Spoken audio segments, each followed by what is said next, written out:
नमस्कार दोस्तों, मैं हूं doctor C B Yadav, assistant professor Rajasthan university. नववर्ष की आप सबको बहुत बहुत शुभकामनाएं। आरएस के सिलेबस में बदलाव हुआ है और उसमें लोक प्रशासन विषय के सिलेबस में भी बदलाव हुआ है।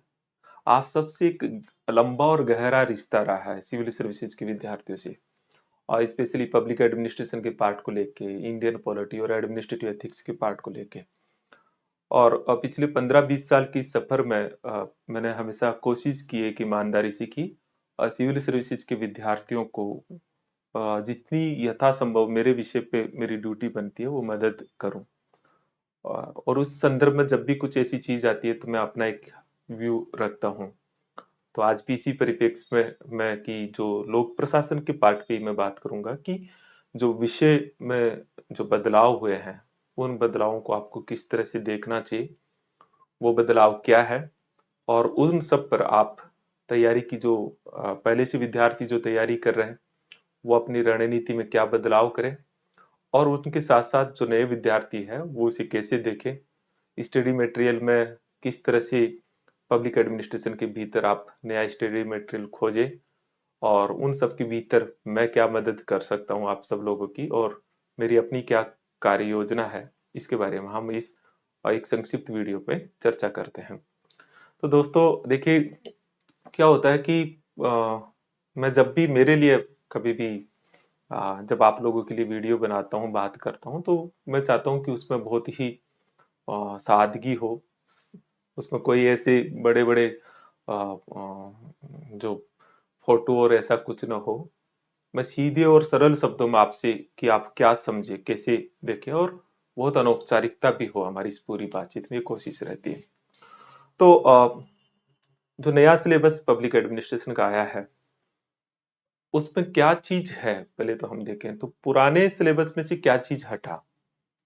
तो पुराना सिलेबस में से जो चीज हटी उसमें से 4-5 टॉपिक है जो मैं बता देता हूँ, जो बहुत बड़े और थोड़ा सा उलझाऊ से थे, मतलब वो कंफ्यूज करते थे। जैसे उसके अंदर कॉरपोरेट गवर्नेंस और कॉरपोरेट सोशल रिस्पॉन्सिबिलिटी, ये दो टॉपिक थे, पब्लिक एडमिनिस्ट्रेशन की किसी बुक्स में नहीं थे। ठीक है, मैंने मेरी पुस्तक लिखी आपके, और मैं ये जरूर बीच में बताना चाहूंगा कि मेरा आपका रिश्ता जो है सबसे बड़ा, जो पुराना सिलेबस था उसमें दो पुस्तकों से बहुत बड़ा रिश्ता। हालांकि क्लासेस भी मैं अलग अलग प्लेटफॉर्म पे जब भी रहती है कम लेता हूँ, लेकिन कभी कभी है। लेकिन ये जो पुस्तकें हैं वो काफी पॉपुलर रही, आप लोगों ने काफी इसको प्यार दिया इन पुस्तकों को।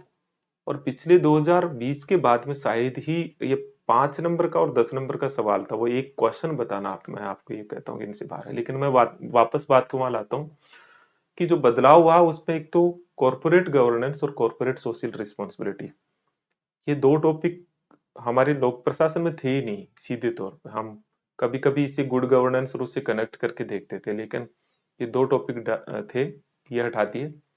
मैनेजमेंट ऑफ चेंज, ये एक पूरा जो टॉपिक था, हाँ, तो ये कहीं था नहीं। हम जब ये आया जुड़ा था तो मैंने इस पे मेहनत करके आपके लिए ये पूरा चैप्टर बनाया और आपको मैटर बना के दिया, और कोशिश की। और उसमें कुछ कुछ मतलब हमारी लोक प्रशासन की कुछ ही पुस्तकों में टॉपिक था, तो उसको हटा दिया। New dimension of public administration, लोक प्रशासन के नवीन आयाम, ये मैनेजमेंट ऑफ चेंज के साथ रखा हुआ था। अब इसे ठीक कर दिया। ठीक कैसे कर दिया कि पहले पुराने सिलेबस में केवल और केवल, आपको मैं थोड़ा थोड़ा बोर्ड पे भी लिख देता हूँ जिससे आपको थोड़ी सी सुविधा हो। तो क्या क्या हट गया वो मैं आपको है कि जो हटा है वो थोड़ा सा हम देख लेते हैं। तो हटने में एक तो कॉरपोरेट गवर्नेंस, मैं शॉर्ट में लिख देता हूँ, कॉरपोरेट गवर्नेंस का टॉपिक हट गया, सीएसआर का टॉपिक हट गया, मैनेजमेंट ऑफ चेंज जो है, मैनेजमेंट ऑफ चेंज का टॉपिक हट गया, और new dimension of public administration है नहीं है, ऑफ पब्लिक एडमिनिस्ट्रेशन है। ये टॉपिक हटा नहीं है, इसका स्वरूप बदल गया। स्वरूप कैसे बदल गया, क्योंकि पुराने सिलेबस में नवीन लोक प्रशासन मतलब एनपीए तक ही था। अब जो कहानी नीचे इसमें आ रही थी वो सिलेबस में लिख दी, एनपीएम, गुड गवर्नेंस, ये सिलेबस में लिख दिया, ठीक है, गुड गवर्नेंस और new public service, new public service. तो अब एनपीए, एनपीएम, एनपीएस और गुड गवर्नेंस ये सिलेबस में जुड़ गया, तो एक तरह से शुद्ध रूप से लोक प्रशासन में हो गया अब सिलेबस। बात ये है। तो ये हट गया है। इसके अतिरिक्त डेवलपमेंट एडमिनिस्ट्रेशन की एक पूरी यूनिट थी, ये भी हट गया है, पूरी तरह से इसको भी हटा दिया है, क्योंकि ये कंफ्यूज जरूर कर रही है। नए सिलेबस में विकास प्रशासन एक शब्द लिखा है, लेकिन वो जिला कलेक्टर के साथ लिखा है, वो बिल्कुल अलग है मित्रों। जिला कलेक्टर की विकास प्रशासन में भूमिका है, वो विकास प्रशासन ना नहीं है, कंफ्यूज ना हो बिल्कुल भी। तो ये चीज हट गई है।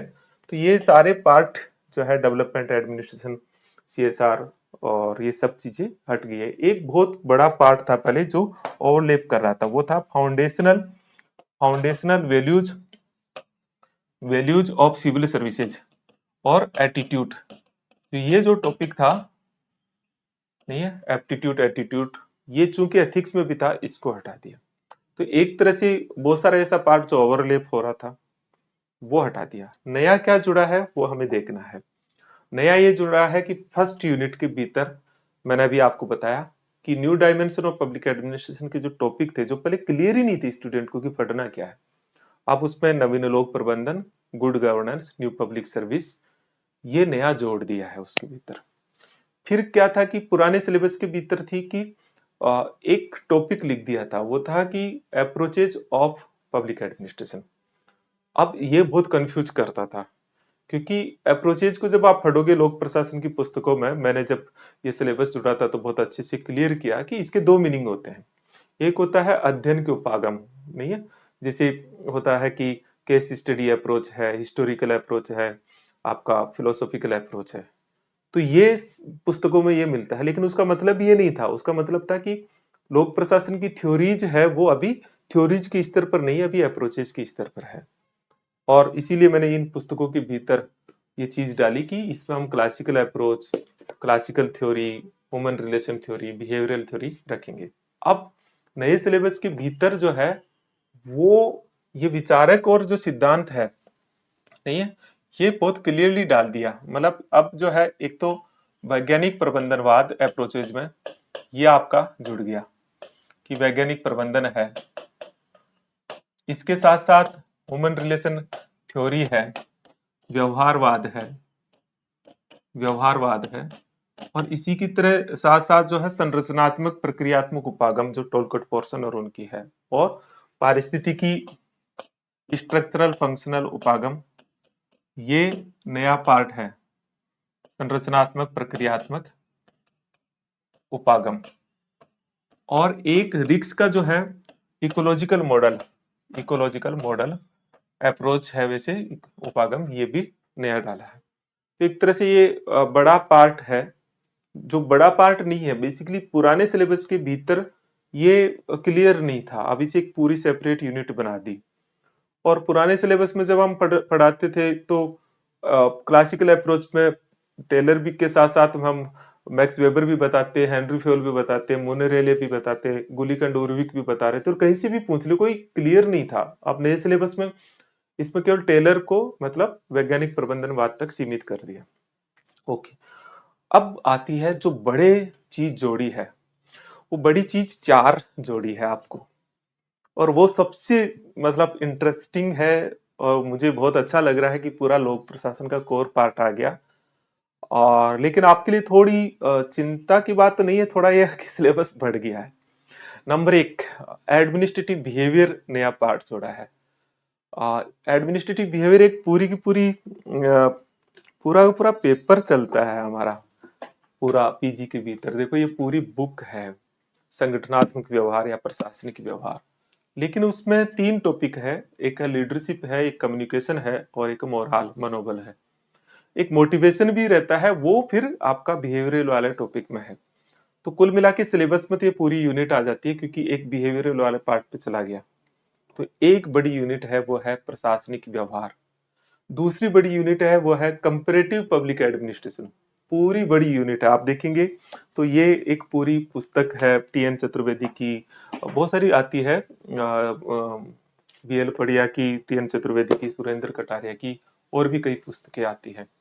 तो इसके भीतर अमेरिका, ब्रिटेन, फ्रांस और चीन, तीन देशों की जो सिविल सर्विसेज का तुलनात्मक विवरण जोड़ा है।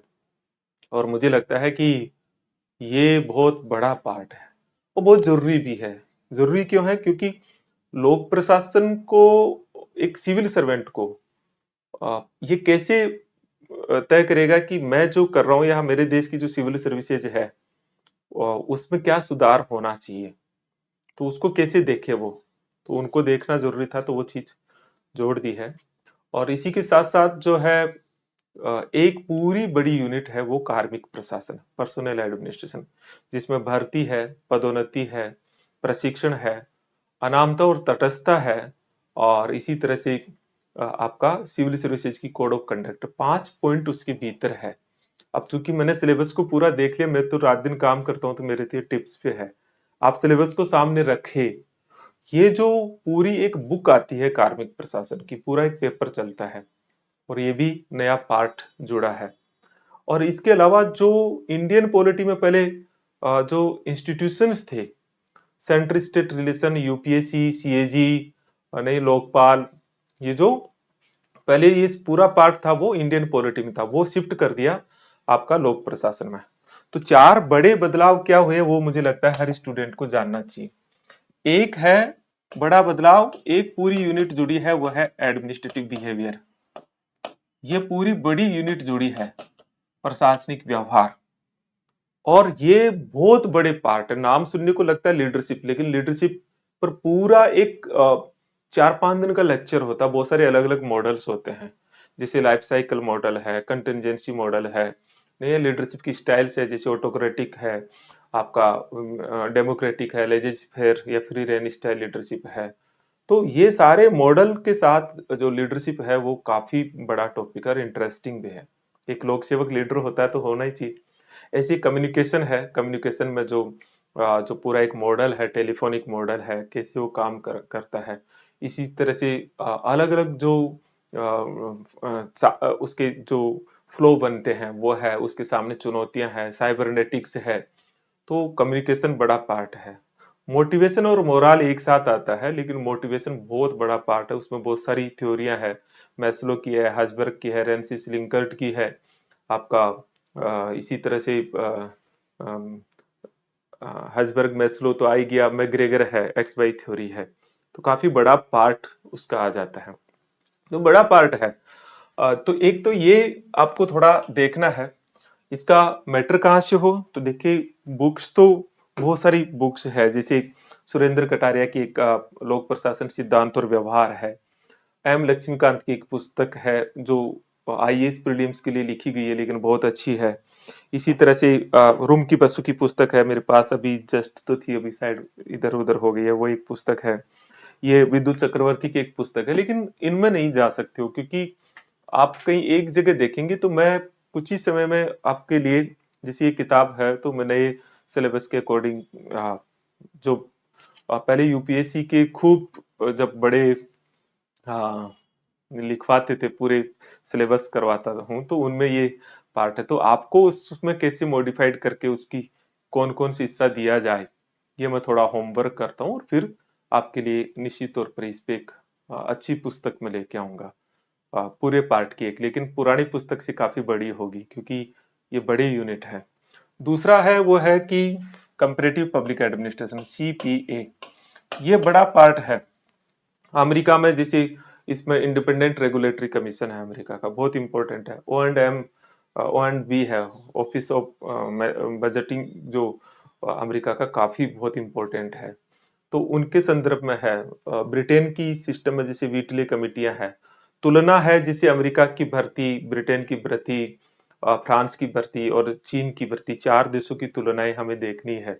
ऐसे ही चारों देशों का प्रशिक्षण की तुलना है, चारों देशों की आपकी सिविल सर्विसेज की कैरेक्टरिस्टिक्स की तुलना है, चारों देशों के राइट्स सिविल सर्विसेज क्या क्या है ये देखना है, चारों देशों के जो एक तरह से उनके मंत्री लोक सेवक संबंध है, चारों देशों की लोकल बॉडीज को हमें देखना है।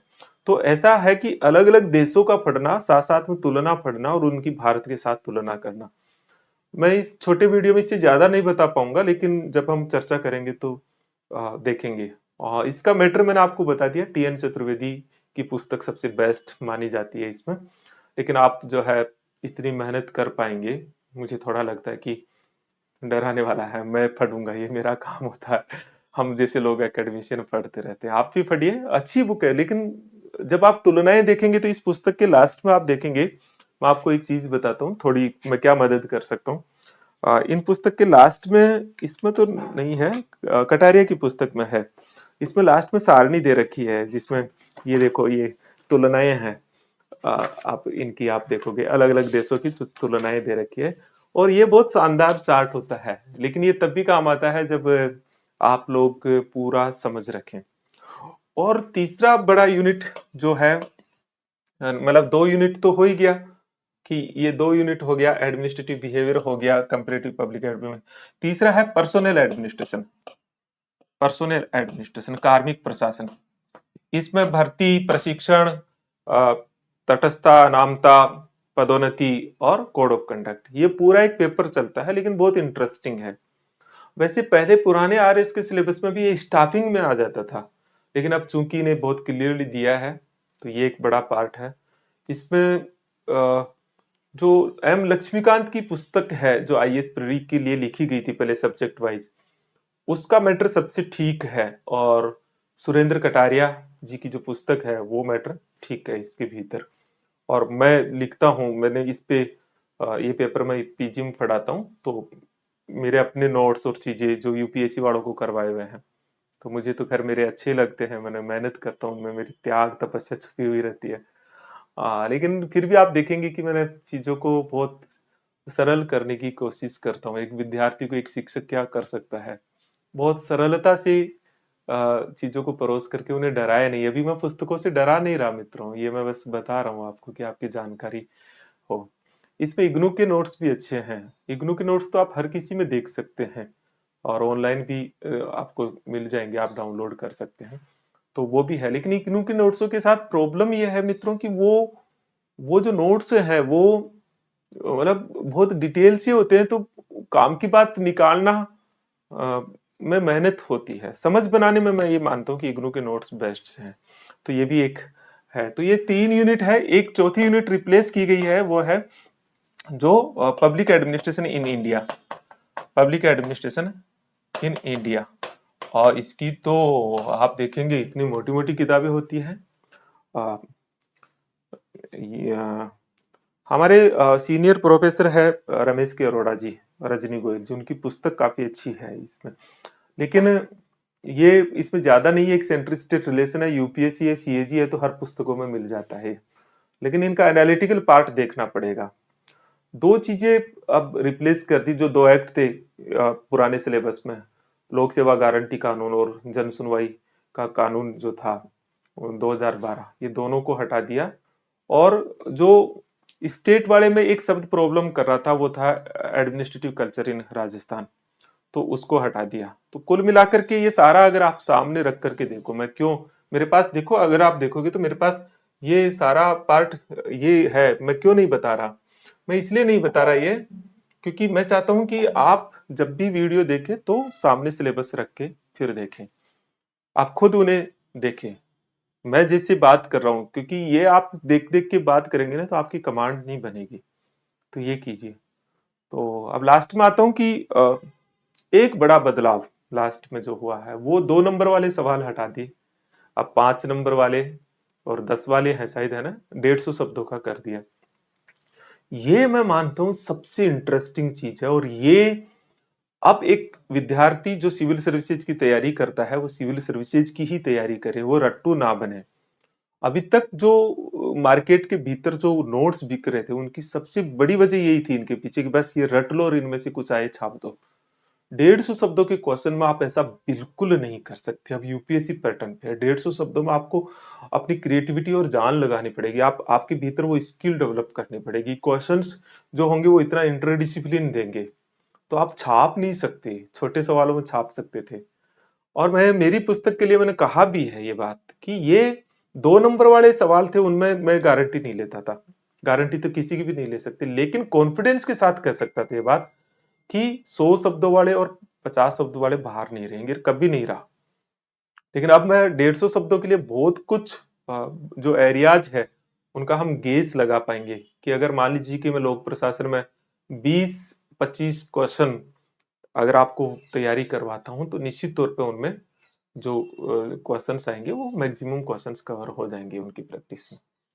आप हम क्या कर सकते हैं इसमें मैं मदद के तौर पर, देखिए आप मेरे से कोई भी कंसल्टेंसी चाहते हो, कोई और चीजें चाहते हो, वैसे तो सब चीजें बता दी, लेकिन फिर भी कोई बात आपको करनी है तो चूंकि मैं एक विद्यार्थी हूँ लोक प्रशासन का, आ, राजस्थान विश्वविद्यालय में मैं अपनी सेवाएं देता हूँ और आप ही सब लोग हो, उनके पीछे ही हमारा वजूद रहता है एक शिक्षक के तौर पर। तो आपके लिए किसी भी तरह से सब्जेक्ट के डाउट्स को दूर करना व्यक्तिगत तौर पर एक नैतिक जिम्मेदारी है। तो इसके तहत आप मुझे मेरे मोबाइल नंबर पे टेक्स्ट मैसेज करेंगे तो मैं आपको कोशिश करूंगा कि एक प्रॉपर टाइम पे हम बात कर सके। इस नंबर पे आप टेक्स्ट मैसेज करें, ठीक है, हम ऐसा कर सकते हैं। राजस्थान यूनिवर्सिटी के अंदर, यूनिवर्सिटी ऑफ राजस्थान में आप डिपार्टमेंट ऑफ पब्लिक एडमिनिस्ट्रेशन के भीतर समय लेके आ जाइए, हम बैठ लेंगे। हालांकि 3 दिन ही रहता हूँ मैं, 3 दिन अलग जगह रहता हूँ, लेकिन आता जाता रहता हूँ वहाँ पे, वहाँ बैठ सकते हैं। तो ये एक पार्ट है। मेरी एक ऐप है जिसपे मैं काम करता हूँ, वो है सीबी कैंपस ऐप, है ना, क्योंकि मुझे काम करने का एक प्लेटफॉर्म जो है वो है ये सीबी कैंपस ऐप है। इस ऐप पे पुराना कोर्स तो बना हुआ था, लेकिन मैं जल्दी ही सीबी कैंपस ऐप पे इसका पब्लिक एडमिनिस्ट्रेशन जो है वो लाइव क्लासेज या दूसरी तरह से जो भी होगा, मैं नेक्स्ट वीडियो के भीतर सोच समझ के पूरा प्लान कि मैं क्या कर सकता हूँ, कितना आपको दे सकता हूँ, उतना कमिटमेंट में है। लेकिन ये डाउनलोड कर लीजिए, इसमें पुराने कुछ लेक्चर्स है वो देखते हैं, नया सिलेबस के अकॉर्डिंग जल्दी ही एक कोर्स बनाएंगे। इस कोर्स से संबंधित अगर कोई डिस्कशन करना हो तो एक नंबर दे रहा हूँ 7412902944, इसके संबंध में मुझसे बात ना करें, और ये फोन भी आप संडे के बाद करें, मतलब 11 तारीख के बाद करें, तो तब तक हम प्लान करके और इसमें कुछ करेंगे 12 तारीख से, तो फिर करेंगे। चलिए, मैंने एक कोशिश की कि आपको पब्लिक एडमिनिस्ट्रेशन के संदर्भ में कुछ डाउट्स होते हैं जो बदलाव हुआ उसका बताया।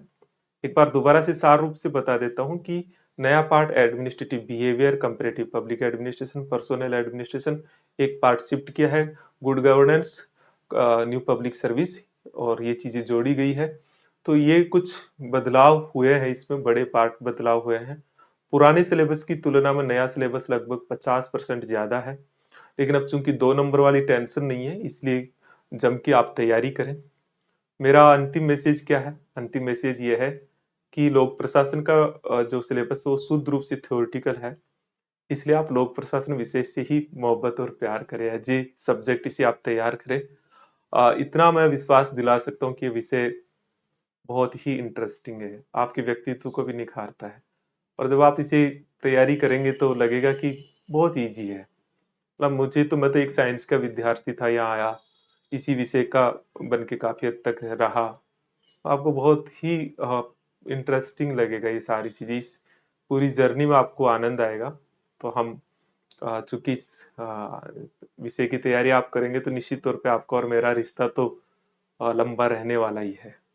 चलिए, आपको एक बार पुनः नववर्ष की शुभकामनाएं। नमस्कार।